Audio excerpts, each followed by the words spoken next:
Alright, chatters. Here we are. 5th gym.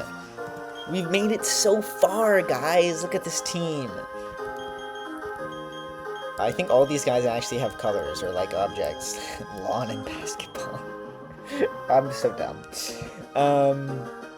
This is our team. We've used a poison heal mon for like the past 4 fights. It's pretty crazy. But not really a whole lot has happened. I will say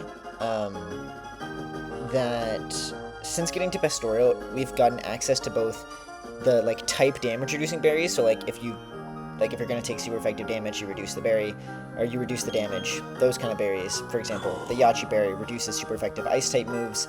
So we have that umbrella. But we've also gotten access to the move relearner, which means we can just run some crazy movesets on these Pokemon that are just like terrible. Like just terrible moves. Because we can just get rid of them.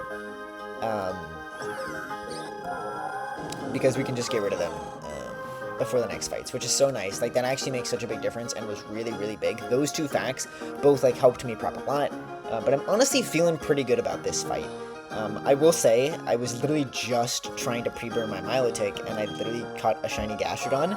I don't use Shiny Claws because I think it makes it so that the optimal play is that if you lose Gyarados, you go and shiny hunt a Gyarados, and it's like, I always want to play to my outs, and that would make playing to my outs really unfun and just boring. So that's why I don't do Shiny Claws, but I did catch it, it's in my box, but I will not be using it. And yeah, I think I'm feeling pretty decent about this fight. I kind of talked about like one of the reasons this fight is really, really scary in the last video, but basically if you guys can't hear it and you can't see it, rain is up in this fight, just flat. So we're going to play around that. We're going to see that pretty soon. We might risk a couple things, but we'll kind of see how it goes. I'm unsure how the AI will interact in a couple different situations, but if you guys remember how Milotic could basically deal with like 2 or 3 Mons in Fantina, Milotic might be able to do the same thing here. Because if you guys look at like these 2 sets, like they're basically running like very similar things that don't hit water or fairy types, which is why we have 2 water fairy types on the team. But nonetheless, here's Wake. Wake I thought was going to be really, really hard. After doing some prep, I feel a little more confident. But any kind of weather manipulating gym is still tough. But we're going to kind of be able to play around that. Still, though, some of these mons are scary. A little problematic. And we'll see how it goes.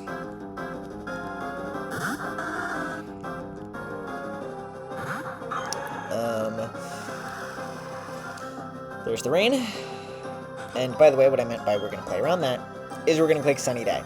This is really, really good. It will reduce the damage of water type moves. There's the Ice Punch. Very unfortunate. There's our Yachi Berry. But really what this does is that it makes it so that the rain is gone, right? Rain won't come back when sun goes away. We don't really care about sun going away, or sun being up. We really just care about rain not being up. Because we see things like Swift Swim on this Floatzel, Swift Swim on other Pokemon. So, some scary, scary situations. So basically, this is one of the riskiest parts of this fight, funny enough. This thing has a Rindo Berry. If we hit 3 or more hits, which is like a 63 or 64, 65% chance of happening on Bullet Seed, we just kill Quagsire, no questions about it. If we only get 2 hits on Bullet Seed, then Quagsire has an Ice Punch. I think Ice Punch has a chance to miss. If Ice Punch doesn't miss, then we die to like 80% of crit rolls. So we would have to miss the Bullet Seed, he'd have to land Ice Punch, he'd have to crit, and he'd have to high roll. I think I did the calcs, and there's like a 1% of that happening. It's between like 1 and 5%. So we'll see what happens. Beautiful. Alright, don't even have to worry. We hit the first roll, we hit the Bullet Seed, we don't even have to worry about anything else. And we're going to be up to full HP. With the sun up, good start. Good start. Gyarados comes out. Okay, so here's where I'm a little uncertain. Because This is one of the positions where I feel like I should have run Spore, but I got rid of Spore, I'm pretty sure. Though I want to burn this thing anyway, so it's not really a big deal. I just think a hard swap here. Scariest move you could click on me would be Crunch, and Crunch should be the one move you never click. You either click Ice Fang or D-Dance here. I would guess D-Dance.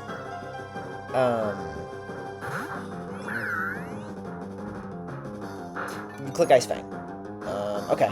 No, the good thing about Sun being up is that I'm pretty sure it means you can't freeze me. I'm pretty sure that's how Sun works in this game, which is really, really big for me. Now, I'm Zoom Lens, and I'm going to click Will-O-Wisp. Zoom Lens means that if I move slower than you, if I move second, I get a 20% additional accuracy, which means Will-O-Wisp should always land. We landed. Will-O-Wisp cuts Gyarados' attack in half, meaning that it would take him, like, I think he'd have to get to +3 attack in order to do, like, neutral damage to me. So he's just going to click Crunch. This is +1, but it's burn, so it does less than that. Crit wouldn't even kill us here. He does have Volcan, so he's going to live this. But I'm pretty sure, even at this range, a crit Crunch isn't killing us.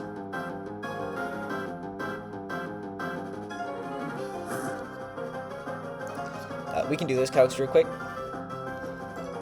Crunch, we're going to put you at +1, and I'm going to burn you. Our Rotom should already have all its stats in. A Crunch crit high roll would do 56, and we have 60 HP. So we should never be dead. He's going to Hyper Potion. That doesn't even matter. He's already used his berry. He's already used his berry. So guess what's about to happen, Wake? Guess what's about to happen?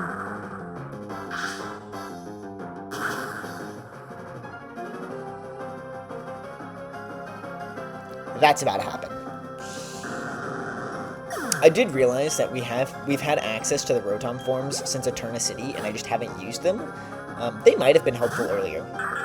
Okay, also, by the way, this is like the exact order of everything I thought was going to happen. I thought Gyarados was going to come out first, Ludicolo was going to come out second. This is great. We would love to see Energy Ball here. Fake Out would also be fine. This Ludicolo is Life Orb. There's the set right there.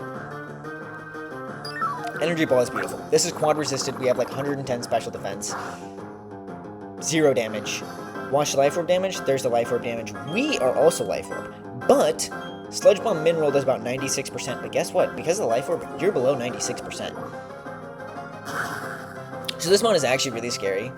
Life Orb, Hydro Pump, Ice Beam, Energy Ball with Modest is really, really scary. Especially if it's going to be in the rain. Meaning that Hydro Pump would be boosted and it would have Swift Swim. But Roserade just handles it, like, easily. I didn't risk anything there. The only thing I could have risked was that if I switched it on Ice Beam, he could have crit or froze me and it would have killed. So this thing should be clicking Zen Headbutt or Ice Beam. Zen Headbutt would be a little scary. Sorry, Zen Headbutt or Ice Fang. Zen Headbutt would be a little scary. So I think I'm just going to pivot through Gyarados.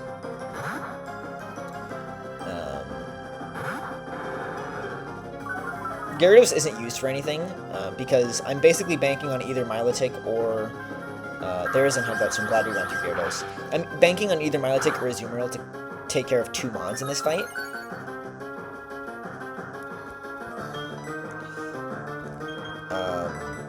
One of the first ones is going to be Sharpedo. But you'll see why I think Azumarill will be able to take care of 2 mons. That's a crit. If it wasn't a crit, you would have seen why a lot better. But there's a lefties. And you're going to take a look at our moveset, and you're going to see why I think that as well. So Zen Headbutt Flinch would be pretty awful here. But we're fine. Look at how little that did, by the way. I thought that was going to do so much more, I'm not going to lie. Zen Headbutt Crit would be bad, Zen Headbutt Flinch would be bad, but like...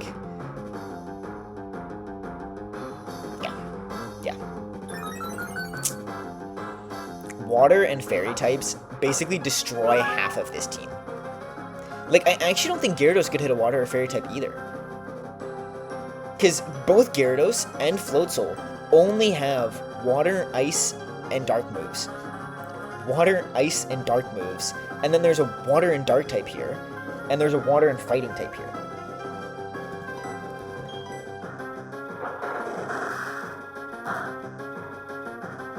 So Water Fairy types just buy this. Like, we took 0 damage. We took 0 damage. I mean, we did take damage, but we're at full health after taking care of that Sharpedo. And here's Floatzel. Guess who my Floatzel answer is, guys? Guess who my Floatzel answer is? Aquatail. Dude, how much is this gonna do? Like, it's embarrassing. It is embarrassing.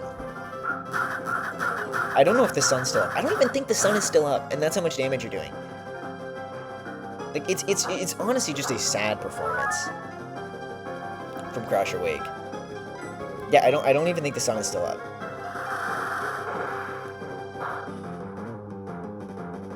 Like, it's just so free, dude. It's just so free. Azumarill is also buffed in this game. My Azumarill does have huge power 1, but, like, that's a natural ability. But way better than Thick Fat. Azumarill would be nowhere near as good if it had Thick Fat in this fight. But Azumarill does have an extra 10 HP, which actually is really, really helpful, especially with, like, leftovers and Drain Punch. Like, it makes this thing... It was noticeable in the calcs. Reason I'm switching to Milo here is because this thing has Hypnosis. So Milo is the perfect wall. Milo has Marvel Scale, which means Milo is actually... would be better for every single one of those mons than Azumarill, because of how much damage it takes. Marvel Scale means that when Milotic has a status condition, it ups its defense. Both my Milotic and my Azumarill have a similar level of HP and defense.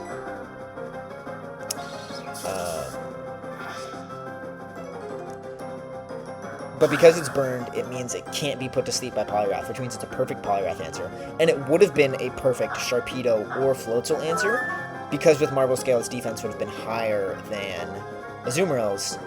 But the burn residual damage does outdamage leftovers, which means I'd be taking more damage over time. It would have been completely fine because I have Recover on this thing. This thing is absolutely broken.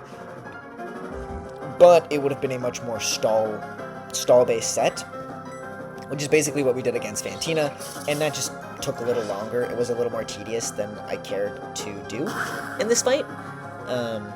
When Azumarill just did the same thing without having to click Recover because it had Drain Punch. And wow. That was really easy.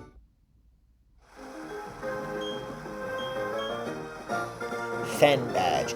We also get Waterfall now, but we also got access to some of the tutors. Like the maker of this hack, Drayano, moved all the post-game tutors to the route right next to Pastoria. So I have access to like the Iron Head and the Superpower and the knockoff tutors and all that stuff, which is really good because like knockoff in this game is buffed.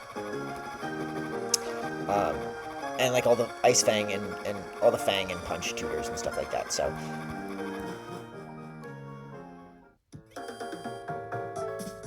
Oh, dude, I just wanted to show them my shiny Gastrodon. Okay, well... we'll get through this.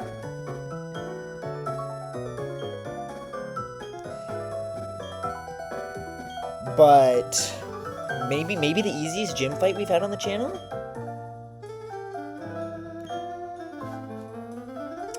Maybe the easiest gym fight we've had on the channel. I just want to go to the Pokemon Center. Thank you.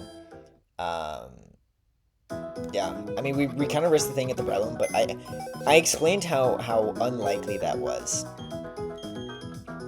to happen in the first place. So, pretty quick fight. I won't delay you guys too long, but I do want to show you the shiny Gastrodon. We named it Ouija.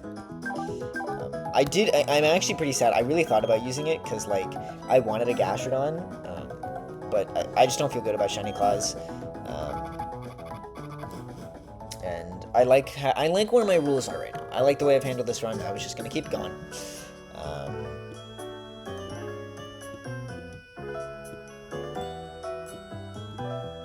That was so much worse than the past couple ones. But it'd be like that.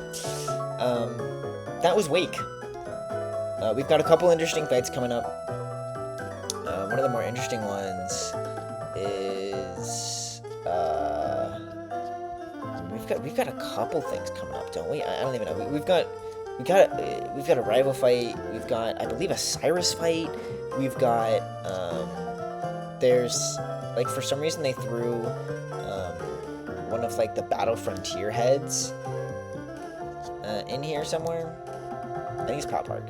Yeah. We have to fight Castle Valet Derek, who has Entei and Metagross. So we've got some, I think, fun fights coming up that I'm excited for. But we're getting through some of these.